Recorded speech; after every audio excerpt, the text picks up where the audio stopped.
Здравствуйте! Сегодня на уроке башкирского языка мы с вами поговорим об окончаниях. Для начала давайте вспомним местоимение. Мин – я, хин – ты, ул – он, она, бед – мы, хед – вы, улар – они.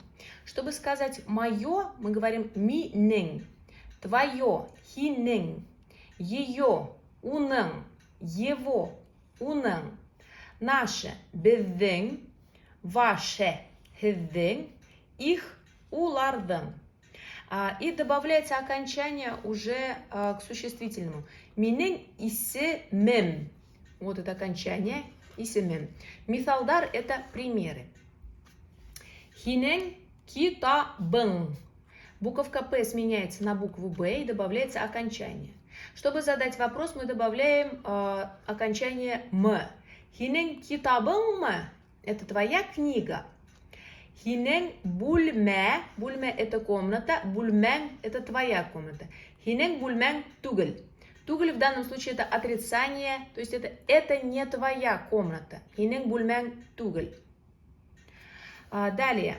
Унын бульме хе. Унын дусы тугельме.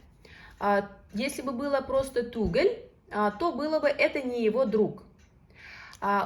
Окончание «ме» позволяет нам задать вопрос. Да? Унын дусы тугельме – это не его друг. Далее. Безден дусы без. Окончание «без» – наш друг. Безден мектебе без. Наша школа. Безден үйебіз. Наш дом. Хедден ахиретегез. Ваш приятель. Хедден дусығыз. Ваш друг. Хедден мектебегез. Ваша школа. Улардың мектебі или мектептері, школы.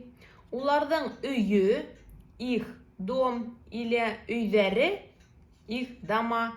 Улардың йұрты, их дом. Улардың йұрттары, их дома. Улардың йұрты мы, это их дом. Улардың китабы, окончание «ы». Улардың китаптары, множественное число, их книги. Улардың бульмәһеме, это их комната. Улардың ахиреттері, их приятели.